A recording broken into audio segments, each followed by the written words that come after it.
En lo más alto de la ciudad, donde los rascacielos parecían cortar las nubes, se alzaba el penthouse de Alonso Montalbán. Cristales impecables, mármol brillante, arte carísimo colgado en paredes que nunca conocieron el polvo. Allí, el multimillonario observaba el mundo como quien mira una maqueta que le pertenece. Abajo, muy lejos de esas alturas, Lucía viajaba cada mañana en un metro abarrotado. Sujetaba con fuerza su bolso gastado y el uniforme de limpieza perfectamente doblado sobre las piernas. Sus manos, marcadas por años de trabajo, 3 años antes de la caída, ya se habían cruzado muchas veces. Él apenas notaba su presencia. Para Alonso, Lucía era parte del mobiliario, una sombra que limpiaba manchas que, cuidado con esa figura, cuesta más que todo lo que usted ganará en su vida, había dicho Alonso una mañana, sin mirarla. No toque donde no debe. Lucía bajó la mirada, no por sumisión, sino para contener las palabras que se le amontonaban en la garganta. Tenía una hija adolescente,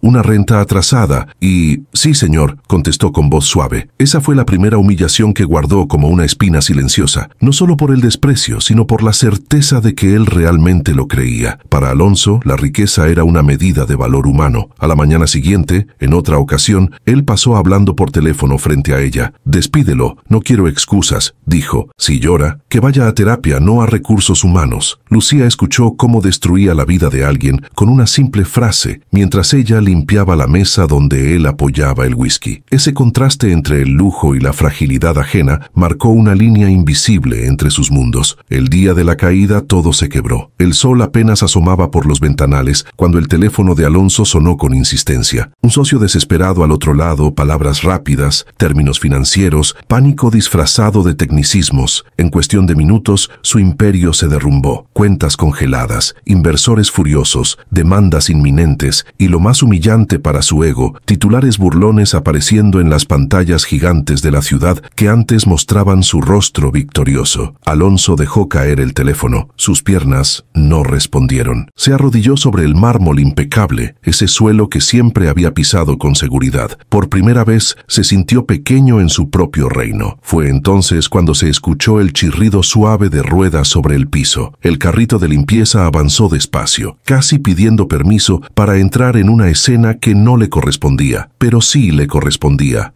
Ese era también su lugar de trabajo. Lucía empujaba el carrito con la rutina de siempre, esperando encontrar el penthouse vacío. Cuando lo vio en el suelo, no supo si acercarse o retroceder. Lo había visto triunfar, gritar, humillar. Nunca así, roto, desorientado, con la mirada perdida. Se acercó con cuidado. ¿Se siente bien, señor?, preguntó, sin saber si era una pregunta absurda. Alonso levantó la cabeza. Sus ojos rojos, la respiración agitada, el traje desacomodado. No parecía el magnate invencible que salía en las revistas. Lo perdí todo, murmuró. Todo. Hubo un silencio pesado. Podía haberse ido. Podía haber seguido limpiando sin entrometerse. Podía haberse alegrado en secreto, pero no lo hizo. Respiró hondo, mirando a aquel hombre que había reducido a otros a nada con sus palabras. A veces, cuando uno cree que lo perdió todo, es cuando por fin puede empezar de verdad, dijo Lucía con voz tranquila. Alonso frunció el ceño. Él estaba acostumbrado a comprar soluciones, no a escucharlas en forma de frases sencillas. Buscó en su bolsillo el teléfono, como si con una llamada todo pudiera arreglarse, pero ya no había nadie dispuesto a responder. No entiende, respondió, casi con rabia. No es solo dinero, es mi nombre, mi poder, mi lugar. Lucía lo miró con serenidad. Había visto otros derrumbarse, hombres que perdieron trabajos, mujeres que perdieron negocios, familias que perdieron casas. Con respeto, señor, dijo. Quizá su problema es que eso era lo único que usted creía que era. Esa frase tan simple abrió una grieta en la armadura de Alonso. En los días siguientes el penthouse se fue vaciando. Cuadros retirados, muebles etiquetados para remate, esculturas envueltas como si fueran simples objetos. Alonso observaba cómo su vida se desmontaba pieza por pieza. Lucía seguía yendo a trabajar, aunque ahora el ambiente era diferente. La empresa de limpieza había recibido instrucciones de seguir hasta que el edificio cambiara oficialmente de dueño. Ella limpiaba mientras los tasadores sacaban fotos y los abogados firmaban papeles. Una tarde, mientras limpiaba la mesa del comedor, escuchó una conversación entre el abogado de Alonso y un representante del banco. No hay nada que hacer, dijo el abogado. El socio principal se fugó con todo, y los inversores quieren sangre, no explicaciones. Entonces que se la cobren a él, respondió Alonso tenso. Fui yo quien confió, pero él fue quien robó. Con los papeles como están, usted aparece como responsable, dijo el representante. Quien firma paga. Lucía sintió una punzada de reconocimiento. Esa frase la había escuchado años atrás, cuando su pequeño negocio comenzó a hundirse por culpa de una estafa. Un contrato mal entendido, un socio que desapareció, deudas que quedaron a su nombre. Esa noche, al terminar su turno, bajó en el elevador de servicio. Allí la esperaba la primera humillación de su propio descenso junto a Alonso. El jefe de cuadrilla, un hombre robusto con chaleco naranja, la miró con burla. ¿Y qué? ¿Ya se le cayó el rey del cielo? Dijo. A ver cuánto tarda en dejarte sin trabajo también. Yo solo hago mi trabajo, respondió Lucía, intentando no engancharse. Claro, claro, se burló él. Ustedes, las de limpieza, siempre creen que el patrón las va a mirar de frente un día. Despierta, Lucía. Él nunca será de los tuyos. Lucía apretó los labios. Otra humillación que se sumaba a la lista. Pero extrañamente, ya no dolía igual. Había visto a Alonso en el suelo. El invencible también sangraba. 3 días después, la humillación llegó desde una pantalla gigante en la plaza central. Lucía cruzaba el lugar de regreso a casa cuando vio la cara de Alonso en las noticias. El titular era cruel. El rey de cristal se rompe. La gente alrededor reía, comentaba, disfrutaba del espectáculo. Entre risas alguien dijo, seguro ahora manda a sus empleados a vender cosas en la calle. Lucía sintió una mezcla extraña de vergüenza y compasión. Ella conocía esa sensación de ser juzgada desde lejos, sin matices. Recordó cuando su negocio quebró y los vecinos murmuraban que había sido por mala administración, sin saber nada de la estafa. Esa noche, en su pequeño departamento, Lucía cenó con su hija Alma. Una mesa sencilla, 2 platos, una olla de arroz con verduras. «Mamá», preguntó Alma, ¿es verdad que el señor del penthouse se quedó sin dinero? Se quedó sin muchas cosas, respondió Lucía. El dinero es solo una de ellas. ¿Y tú?, insistió la chica. Si ya no trabajas allá, ¿cómo vamos a hacer? Lucía tragó saliva. Esa era la verdadera presión, el verdadero miedo. No el lujo perdido, sino la incertidumbre de la próxima renta. Vamos a estar bien, dijo. Siempre encontramos la forma. Tú estudia, que yo me encargo del resto. Alma la miró con admiración. Para ella, su madre era invencible. No sabía que también tenía noches en las que lloraba en silencio, recordando el pequeño negocio de comida casera que perdió por confiar en la persona equivocada. Hagamos un juego para quienes leen los comentarios. Escribe la palabra renacer si llegaste hasta esta parte de la historia y nadie más entenderá por qué. Al día siguiente, Lucía regresó al penthouse. Encontró a Alonso sentado en una silla, mirando un documento que no parecía entender. Esto es una auditoría interna de hace 2 años, dijo él, pero yo nunca la vi. Lucía reconoció el tipo de informes. Había visto montones mientras limpiaba oficinas de empresas, hojas llenas de cifras que casi nadie leía con atención. ¿Puedo?, preguntó señalando el papel. Alonso dudó, pero se lo entregó. Ella leyó despacio. No entendía todos los términos, pero reconocía patrones, montos repetidos, proveedores desconocidos, pagos duplicados. Aquí hay algo raro, señor, dijo. Mire, estos nombres se repiten demasiado, y estos montos son muy parecidos. Para eso estaban los gerentes, respondió él, molesto consigo mismo. Ellos debían revisar esas cosas. Tal vez lo hicieron, contestó Lucía, pero si usted no escuchaba a la gente que le advertía, las señales se quedaban en papeles como este. Alonso se quedó callado. Recordó vagamente a un analista joven que le habló de inconsistencias. Recordó haberle dicho que no tenía tiempo para detalles. También recordó haberlo despedido meses después por falta de alineación con la visión. ¿Por qué me habla así?, preguntó. Podría simplemente hacer su trabajo y ya. Lucía respiró hondo. Porque yo ya estuve en su lugar, dijo. No con un penthouse ni millones, pero sí con algo que para mí lo era todo. Tuve un negocio pequeño. Un socio me estafó y cuando me advirtieron, no quise escuchar. Pensé que estaban envidiando mi progreso. Perdí todo y la que se quedó con las deudas fui yo. Alonso la miró con sorpresa. Nunca había imaginado que esa mujer de uniforme tuviera una historia así detrás. ¿Y qué hizo?, preguntó casi en susurro. Llorar, trabajar, cocinar para otros, limpiar casas, aprender a vivir con menos, respondió, y aprender a ver las señales que antes ignoraba. Esas palabras empezaron a hundirse en él como gotas constantes. No cambiaron su carácter de inmediato, pero abrieron un espacio donde antes solo había orgullo. La escalada del conflicto no se detuvo. Cada día traía una nueva forma de humillación para Alonso y una nueva prueba para Lucía. Primero fueron los antiguos socios que le dieron la espalda. Un grupo de de ellos se reunió en un restaurante exclusivo. Las fotos de la cena circularon en redes sociales. Celebrando estar libres del tirano, decía una publicación. Lucía la vio en el celular de una compañera de trabajo que la mostró riendo. «Mira, tu jefe estrella», comentó. «Ni sus amigos lo quieren. Debe ser horrible caer desde tan alto». Lucía sintió una punzada extraña. No lo defendió, pero tampoco se sumó a la burla. «A cualquiera le puede pasar», dijo, recordando su propia caída. «Solo que a algunos los miran más personas cuando se caen». Luego vino la familia de Alonso. Un hermano menor apareció en escena, no para ayudar, sino para reclamar. «Siempre te creíste mejor que todos», le dijo frente a Lucía. «Ahora no vengas a pedir favores. Vendiste la empresa de papá para jugar a ser Dios con tus inversiones. Arréglatelas solo». Lucía escuchó desde la cocina, sintiendo la dureza de las palabras. Cuando el hermano se fue, Alonso se quedó callado, mirando la puerta cerrarse. «No dijo ni una mentira», admitió, derrotado. «Yo lo saqué del directorio porque no pensaba como yo». «Pensar distinto no siempre es un peligro», respondió Lucía. «A veces es una protección». La humillación más dura llegó en el metro. Sí, en el metro. Con las cuentas congeladas y los choferes despedidos, Alonso tuvo que empezar a moverse como el resto de la ciudad. Lucía se ofreció a acompañarlo el primer día. «Es mejor que vaya con alguien que conozca las rutas», dijo. «Además, el metro enseña cosas que no se aprenden en la torre más alta». Alonso aceptó a regañadientes. Bajaron juntos al andén, el olor a metal, las paredes con grafitis, el murmullo de la gente. Para él era un mundo desconocido. Cuando subieron al vagón, alguien lo reconoció. «Es él», susurró un joven señalándolo con el teléfono. «El millonario que lo perdió todo. Miren, ahora va en metro como nosotros». Varias miradas se clavaron en Alonso, algunas burlonas, otras curiosas. Una mujer mayor dijo en voz alta: «Así aprenden. La vida siempre cobra». Alonso sintió que se ahogaba. Nunca en su vida se había sentido tan expuesto, tan pequeño. Lucía, en cambio, estaba en su hábitat. Se sostuvo de la barra con naturalidad. «Mire alrededor», le dijo. «Toda esta gente viaja así todos los días. Van a trabajos que nadie aplaude, y aún así siguen adelante. No es una humillación, es la realidad de la mayoría». «Para mí sí es una humillación», respondió Alonso. «Pasé años construyendo una vida para no estar aquí». «A veces el problema no es el lugar donde estás», contestó ella, «sino lo que crees que significas según el lugar donde estás». Esas palabras se quedaron flotando en el vagón, aunque nadie más las escuchó. Esa misma noche, la crisis se volvió urgente. La empresa de limpieza recibió un correo. El contrato con el edificio sería cancelado anticipadamente. Los nuevos administradores traerían su propio personal. Eso significaba una cosa clara: Lucía perdería uno de sus trabajos más importantes. El jefe de cuadrilla la llamó a su pequeña oficina. «Lo siento, Lucía», dijo, aunque su voz no sonaba muy compasiva. «El penthouse ya no se limpia con nuestra gente. Si quieres más horas, tendrás que cubrir turnos en bodegas. Son más pesados y peor pagados». Lucía sintió que el suelo se movía. El dinero que recibía por limpiar el penthouse era lo que equilibraba su presupuesto cada mes. «¿No hay otra opción?», preguntó. «Claro que hay», respondió él con media sonrisa. «Podrías haber hecho lo que muchas hacen, sonreírle más al patrón mientras tenía plata. Pero preferiste ir por ahí dando discursos de moralidad, ¿no? Me contaron que hablas mucho con él». Lucía entendió el mensaje. La estaban castigando por haberse acercado a Alonso ahora que ya no era útil para nadie. Salió de la oficina con un nudo en la garganta. Esa era su crisis urgente. No solo estaba ayudando a un hombre caído, estaba pagando un precio por hacerlo. En el metro de regreso a casa, revisó mentalmente sus cuentas. No alcanzaba, no con la escuela de Alma, la renta, los medicamentos de su madre enferma en otra ciudad. Necesitaba otro ingreso, necesitaba una salida. Hagamos otra broma para quienes solo revisan la caja de comentarios. Escriban la palabra verdad, si están aquí escondidos entre los que sí escuchan hasta el final. Al día siguiente, Lucía llegó al penthouse decidida. No tenía tiempo que perder. Mientras recogía los pocos objetos que quedaban, miró a Alonso con firmeza. «Señor», dijo, «si usted quiere salir de esto con algo más que vergüenza, necesita hacer algo más que lamentarse. Tiene que mirar atrás, revisar todo, escuchar a quienes trataban de advertirle». Alonso estaba agotado. Había pasado la noche revisando correos antiguos, viendo cómo las piezas encajaban en un rompecabezas que nunca quiso armar. «¿Y para qué?», respondió. «Nada de eso me devolverá lo que perdí». «Tal vez no», contestó Lucía, «pero puede limpiar el nombre de la gente que usted arrastró en su caída, los empleados que despidió sin escuchar escuchar, los que dejaron notas de advertencia que usted ignoró. Ellos también perdieron. Alonso la miró con una mezcla de culpa y resistencia. Era más fácil verse a sí mismo como víctima que aceptar su parte de responsabilidad. No sé por dónde empezar, admitió. Yo sí, dijo ella. Empiece por las cajas de archivo y por escuchar de verdad por primera vez. Sin pedir permiso, Lucía se arrodilló frente a una montaña de cajas con documentos. Empezó a ordenar por fechas, por nombres, por departamentos. Era un trabajo tedioso, pero ella estaba acostumbrada a tareas pesadas. Esta vez, sin embargo, no limpiaba polvo, limpiaba historias. A medida que avanzaban, aparecían memorandos, correos impresos, notas a mano. Muchos tenían el mismo patrón: advertencias sobre movimientos sospechosos, dudas sobre contratos, nombres de proveedores fantasmas. Mire este, dijo Lucía señalando un papel arrugado. Es de un tal Miguel Herrera, del área financiera. Dice que hay salidas de dinero que no puede justificar. Alonso se llevó la mano a la frente. Lo recuerdo, murmuró. Me habló en una reunión. Yo le dije que no era su tarea cuestionar decisiones de la alta dirección. Y aquí hay otro, continuó Lucía, de una tal Claudia Ramírez. Habla de un proveedor repetido demasiadas veces. Dice que quizá es una empresa pantalla. Alonso cerró los ojos. Recordó haber firmado su despido por actitud negativa y falta de compromiso con la visión. Lucía no lo juzgó con palabras, pero su silencio decía mucho. ¿Se da cuenta?, preguntó al fin. La gente trató de salvar su empresa. Usted no la escuchó, y ellos pagaron por eso. Algo hizo clic dentro de Alonso. De pronto, la historia ya no era solo él contra su socio traidor, era él contra su propia soberbia. No es solo limpiar mi nombre, dijo lentamente. Es limpiar el de ellos. Lucía asintió. Exacto, respondió. Y para eso va a tener que hacer algo que nunca ha hecho: ponerse del lado de los que usted siempre miró desde arriba. La siguiente etapa fue la demostración de capacidad de Lucía, no frente a cámaras todavía, sino en una oficina modesta de un abogado que aceptó escuchar su historia. Llegaron juntos con una carpeta llena de documentos organizados por ella. El abogado, un hombre de mediana edad, los miró con escepticismo al principio. Señor Montalbán, dijo, para serle sincero, muchos creen que usted se lo buscó. No será fácil conseguir simpatía. Lucía tomó la palabra antes que Alonso. No venimos por simpatía, dijo. Venimos por justicia, no solo para él, sino para los empleados que fueron despedidos por hacer lo correcto. El abogado se sorprendió al ver que era ella quien hablaba con más claridad. Explíqueme, pidió, recostándose en la silla. Lucía abrió la carpeta. Con orden y paciencia, mostró la cadena de notas, correos y advertencias que habían sido ignorados. Señaló fechas, montos, nombres repetidos. No era experta en finanzas, pero entendía la lógica de alguien que ha aprendido a cuidar cada moneda. Durante casi una hora, expuso el patrón de sabotaje que el socio de Alonso había tejido durante años. El abogado dejó de mirarlos con condescendencia. Empezó a tomar notas. Esto es serio, admitió al final. Si todo esto se confirma, su socio no solo lo estafó a usted. Usó la estructura de la empresa para desviar fondos de manera sistemática y arrastró a quienes intentaron detenerlo, añadió Lucía. Necesitamos que sus nombres queden limpios, que se sepa que no eran problemáticos, sino valientes. El abogado asintió. Podríamos llevar esto a la fiscalía, dijo, pero necesitaríamos algo más fuerte. Testimonios, quizás una presentación pública que obligue a las autoridades a reaccionar. Alonso tragó saliva. Presentación pública. Eso significaba volver a las cámaras, pero ya no como el millonario arrogante, sino como alguien dispuesto a admitir sus errores. No sé si puedo, confesó. Lucía lo miró con firmeza. Siempre pudo hablar cuando era para presumir, dijo. Ahora hable para reparar. Esa es la diferencia entre seguir cayendo o empezar a levantarse. Fue el segundo desafío que superaron juntos, convencer a Alonso de exponerse desde la vulnerabilidad, no desde el poder. El clímax llegó semanas después, en un auditorio lleno de periodistas, antiguos empleados y curiosos. La fiscalía, presionada por la documentación presentada y por el interés mediático, aceptó abrir una investigación formal. El evento serviría para explicar el caso públicamente. En el escenario, una mesa larga con micrófonos. A un lado, Alonso, al otro, Lucía. Entre ellos, el abogado. Frente a ellos, un mar de cámaras, luces y pantallas. La demostración extraordinaria comenzó. Lucía respiró hondo. Sus manos, acostumbradas a sostener trapos y escobas, ahora sostenían papeles que podían cambiar vidas. No estaba acostumbrada a hablar en público, pero había pasado años hablando con clientes exigentes y jefes injustos. Esa experiencia silenciosa la había entrenado. Buenas tardes, comenzó con voz firme. Mi nombre es Lucía Martínez. Durante 3 años fui parte del personal de limpieza del el penthouse del señor Alonso Montalbán. No vengo aquí como experta financiera ni como abogada. Vengo como alguien que ha vivido en carne propia lo que es perderlo todo por confiar en la persona equivocada. Hubo un murmullo en la sala. Los periodistas enfocaron sus cámaras en ella. Hace años, continuó, tuve un pequeño negocio de comida casera. Mi socio manejaba las cuentas. Cuando algunos proveedores me advirtieron que algo no cuadraba, no quise escucharlos. Pensé que estaban exagerando. Al final, mi socio desapareció con el dinero. Las deudas quedaron a mi nombre. Perdí el local, mis ahorros y la confianza en mi propio juicio. Hizo una pausa. Varios empleados despedidos la miraban con atención. Cuando empecé a trabajar limpiando oficinas, aprendí a observar. Siguió. Veía papeles sobre escritorios, escuchaba fragmentos de conversaciones. No entendía todos los términos, pero sí reconocía patrones. En el caso del señor Montalbán, esos patrones estaban por todas partes. Notas de empleados que advertían sobre movimientos raros, correos que señalaban contratos sospechosos, informes internos que nadie quiso leer con atención. Tomó uno de los documentos y lo levantó. Este memorando fue escrito por Miguel Herrera, un analista financiero. Aquí advierte sobre salidas de dinero hacia empresas que no podía verificar. Poco después fue despedido por no alinearse con la visión de la empresa. Dejó el papel sobre la mesa. Esto otro es un correo de Claudia Ramírez. Señala que un proveedor aparece demasiadas veces con montos muy similares. Ella también fue despedida, acusada de crear conflictos. Miró al público. No eran conflictivos, eran valientes, y fueron silenciados. Alonso la observaba con una mezcla de vergüenza y admiración. Esa mujer, a la que antes apenas veía, estaba defendiendo a quienes él había ignorado. Cuando el imperio del señor Montalbán se derrumbó, prosiguió Lucía, todos se burlaron. Lo llamaron rey caído. Pero muy pocos miraron hacia abajo, donde estaban los empleados que perdieron trabajos, reputaciones y oportunidades por haber intentado proteger la empresa. Este caso no se trata solo de un millonario perdiendo dinero. Se trata de un sistema donde quienes dicen la verdad son castigados y quienes estafan encuentran escondites. Se volvió hacia Alonso, luego hacia las cámaras. Hoy estamos aquí no para limpiar la imagen de un hombre, dijo, sino para limpiar los nombres de muchos. Él tuvo la humildad de venir a revisar su pasado, de reconocer que no escuchó. Ojalá muchos otros directivos hagan lo mismo antes de que sea tarde. La sala quedó en silencio por un momento. Luego, una lluvia de preguntas se desató, pero la narrativa ya había cambiado. Lucía no era la empleada de limpieza a la que nadie miraba. Era la voz que había ordenado el caos y revelado la verdad escondida en papeles olvidados. La revelación se completó cuando la fiscalía mostró las primeras conclusiones preliminares de la investigación. El socio de Alonso había creado una red de empresas pantalla para desviar fondos, aprovechando la confianza ciega del magnate y el miedo de los empleados a contradecirlo. Los documentos aportados por la señora Martínez fueron clave, dijo un fiscal. Sin su orden y su insistencia, muchas de estas piezas habrían seguido dispersas. Los medios, que al principio se burlaban, cambiaron de tono. Empezaron a hablar de el millonario que escuchó tarde pero escuchó, y de la mujer de limpieza que destapó la verdad. La historia tenía todos los elementos que la opinión pública adoraba. Caída, redención, héroes inesperados. El ex socio de Alonso, que se creía intocable, fue finalmente detenido en otro país gracias a la presión mediática y a las pruebas reunidas. Las imágenes de su arresto recorrieron las mismas pantallas que antes habían mostrado la caída de Alonso. Uno a uno, los antagonistas recibieron sus consecuencias. El ex socio enfrentaría cargos por fraude y lavado de dinero. Algunos directivos que ignoraron deliberadamente las advertencias fueron inhabilitados para ocupar cargos similares. El jefe de cuadrilla que había humillado a Lucía fue despedido después de que se descubrieron que alteraba horas de trabajo para pagar menos a su equipo. Y los empleados despedidos injustamente empezaron a recibir llamadas inesperadas. Nos gustaría ofrecerle una indemnización y una disculpa formal, les decían. Su expediente se revisó de nuevo. Usted tenía razón. Para muchos de ellos, el dinero era importante, pero aún más lo era recuperar el honor perdido. En medio de todo ese movimiento, Lucía y Alonso también cambiaban por dentro. Alonso vendió lo poco que quedaba a su nombre, no para recuperar su antiguo nivel de vida, sino para cerrar deudas pendientes con empleados y proveedores pequeños. Renunció a los trajes a medida y a las comidas en restaurantes exclusivos. Aprendió a cocinar pasta sencilla siguiendo las instrucciones de Lucía. Aprendió a hacer fila en el banco. Aprendió a caminar sin escoltas. Una tarde, mientras comían arroz con pollo en el pequeño departamento de Lucía, él miró alrededor. Nunca pensé que estaría aquí aquí, dijo. Yo, el hombre del penthouse, comiendo en una mesa tan pequeña. Y yo nunca pensé que el hombre del penthouse se sentaría a comer en mi mesa, respondió Lucía sonriendo. La vida da vueltas muy raras. Alma, la hija de Lucía, los miraba con curiosidad. Para ella, Alonso ya no era el millonario, era el señor que ayuda a mamá con los papeles. Señor Alonso, preguntó la chica, si algún día vuelve a tener mucho dinero, ¿se va a olvidar de esto? Alonso se quedó callado. No sabía si volvería a ser millonario, pero sí sabía que ya no podía ser la misma persona. Aunque tuviera todo el dinero del mundo, respondió, no quiero olvidar esto, porque aquí entendí cosas que nunca aprendí allá arriba. Con el tiempo, la idea de la fundación tomó forma. Lucía la propuso primero, casi con timidez. Hay muchos como yo, dijo, pequeños emprendedores que perdieron todo por estafas y abusos. Nadie los escucha, nadie les explica sus derechos, nadie los ayuda a levantarse. Alonso lo pensó seriamente. Tenía contactos, aunque no tantos como antes. Tenía experiencia en manejo de estructuras complejas y, sobre todo, tenía una deuda moral con gente como Lucía. Podríamos crear algo, dijo, una fundación que dé asesoría legal básica, talleres de administración, apoyo emocional. No puedo borrar lo que hice, pero puedo ayudar a que otros no caigan donde yo caí, o donde te hicieron caer a ti. Lucía lo miró sorprendida. Eso sería enorme para muchos, respondió, pero una condición. Dila, pidió Alonso. No quiero que sea la fundación de Alonso Montalbán donde usted sale en todas las fotos, dijo. Quiero que sea un lugar donde los protagonistas sean los que nunca fueron escuchados. Alonso sonrió, aceptando la corrección. Entonces tú la dirigirás, dijo. Tú sabes cómo se siente perderlo todo y volver a empezar. Yo puedo apoyar, pero tú debes estar al frente. Lucía se quedó en silencio unos segundos. Era una responsabilidad enorme. Una mujer que había pasado de limpiar oficinas a dirigir una fundación. Una underdog de verdad, subida al escenario de la vida. Acepto, dijo con la voz temblorosa pero firme. Pero hágame un favor, no me trate como un adorno. Si me quiere ahí, será para trabajar, decidir y decirle cuando esté equivocado. Ese es exactamente el tipo de persona que necesito a mi lado, respondió Alonso. Meses después, en un auditorio más modesto que aquellos donde antes hablaba Alonso, la historia llegó a un nuevo punto de luz. La fundación estaba en marcha. Habían ayudado ya a varios emprendedores a entender sus contratos, a negociar mejor, a defenderse ante abusos. Lucía se preparaba para dar una charla frente a cientos de jóvenes que soñaban con abrir sus propios negocios. Llevaba un saco sencillo sobre su blusa y un pantalón oscuro. No tenía joyas caras, pero sí algo más valioso: la autoridad de quien ha caído y se ha levantado. Alonso, sentado en la última fila, la miraba con una sonrisa tranquila. Ya no le dolía no estar en el centro del escenario. Había descubierto que también había grandeza en aplaudir desde atrás. Lucía tomó el micrófono. Cuando yo empecé, dijo, nadie me habló de contratos, cláusulas ni riesgos. Solo me dijeron, si trabajas duro todo saldrá bien. Hoy vengo a decirles algo incómodo pero necesario. Trabajar duro no basta. Hay que aprender, preguntar, desconfiar cuando algo suena demasiado perfecto y, sobre todo, nunca ignorar las señales que la vida y las personas les dan. Algunos jóvenes tomaban notas, otros simplemente la miraban, viendo en ella un futuro posible. Yo fui engañada, continuó. Perdí un negocio. Tuve que volver a empezar limpiando casas y oficinas. Creí que ese sería mi destino para siempre. Pero un día, la vida me puso frente a otro caído, alguien que había estado muy arriba y que tampoco había querido escuchar las advertencias. Y entendí algo. El dolor que no se comparte se pudre dentro. El dolor que se convierte en ayuda para otros se transforma en propósito. Se detuvo, respiró y dio su mensaje final. Si hoy están aquí porque sueñan con levantar algo propio, recuerden esto: la verdadera riqueza no está en el piso donde viven, sino en la conciencia con la que toman decisiones y en la forma en que tratan a quienes dependen de ellas. El dinero puede irse en un segundo, el propósito no, el carácter menos. Mientras el público aplaudía, Alonso sintió un nudo en la garganta. Aquella mujer, a quien antes había visto solo como la que limpia, ahora estaba cambiando vidas con sus palabras. Al final del evento, varios jóvenes se acercaron a Lucía para agradecerle. Uno de ellos, con mirada decidida, le dijo, gracias por no maquillarlo todo. Estoy acostumbrado a escuchar historias donde todo se arregla por arte de magia. Su historia duele, pero anima. Lucía sonrió. La magia es trabajo. trabajo, honestidad y gente que te diga la verdad aunque no te guste, respondió. Si encuentran eso, atesórenlo. Alonso se acercó cuando la multitud se dispersó. Estuviste increíble, dijo. Mucho mejor que cualquier discurso que yo haya dado en mis mejores tiempos. La diferencia, respondió Lucía, es que ahora las palabras salen de cicatrices, no de ego. Los dos rieron con complicidad. La historia de Lucía y Alonso empezó a circular en redes, no como un cuento de lujo y escándalo, sino como una historia de transformación. Algunos la llamaban la mujer que le enseñó humanidad a un millonario, otros la limpiadora que limpió algo más que pisos. En las noches, Lucía regresaba todavía en metro a su casa. Seguía cocinando arroz con verduras, riendo con alma, preocupándose por cosas cotidianas. No se había vuelto rica en dinero, pero sí en algo que antes parecía reservado para otros: respeto, influencia y propósito. Alonso, por su parte, vivía ahora en un departamento sencillo, lejos de los rascacielos de vidrio. Aprendió a presupuestar, a decir «no necesito eso», a llamar a su hermano para pedir perdón, no favores. Empezó a visitar la fundación casi a diario, no como jefe, sino como voluntario que daba charlas sobre errores que no debían repetirse. Una tarde, mientras miraban juntos la ciudad desde una colina, Alonso dijo: «¿Sabes qué es lo más irónico de todo?». «Dígame», respondió Lucía, «que cuando lo tenía todo me sentía vacío, y ahora que tengo mucho menos, siento que por fin estoy viviendo de verdad». Lucía asintió. «Porque antes solo acumulaba cosas», dijo. «Ahora comparte sentido». El viento soplaba suave. La ciudad, con sus rascacielos y sus barrios humildes, seguía girando como siempre. Pero algo había cambiado en ese pequeño rincón donde dos historias se habían cruzado. La moraleja de esta historia no se esconde entre metáforas complicadas. Es simple, directa, como las palabras de Lucía aquella primera mañana en el penthouse. La vida puede derrumbar fortunas, empresas y reputaciones en cuestión de segundos, pero también puede usar esas ruinas como terreno fértil para construir algo nuevo, más honesto, más humano. La verdadera riqueza no está en los metros cuadrados del lugar donde duermes, sino en la capacidad de mirar a los demás a los ojos y reconocer su dignidad. El multimillonario que lo perdió todo encontró su verdadera riqueza en las palabras simples de una mujer que nunca tuvo miedo de decirle la verdad. Y la mujer que limpió sus pisos descubrió que también podía limpiar estructuras injustas, historias mal contadas y nombres manchados. Si llegaste hasta aquí, recuerda esto: nadie está demasiado arriba para caer, ni demasiado abajo para levantarse. La clave está en escuchar, aprender y permitir que otros te muestren aquello que no quieres ver. Y ahora, como en todo buen cierre de video, te dejo un último llamado a la acción. Si esta historia te hizo pensar en alguien que necesita escucharla, compártela. Deja en los comentarios qué parte te tocó más y suscríbete para seguir escuchando historias donde los que parecen pequeños terminan demostrando que siempre fueron gigantes por dentro. Porque al final, todos somos un poco Alonso y un poco Lucía, intentando encontrar nuestro lugar entre las ruinas y los nuevos comienzos.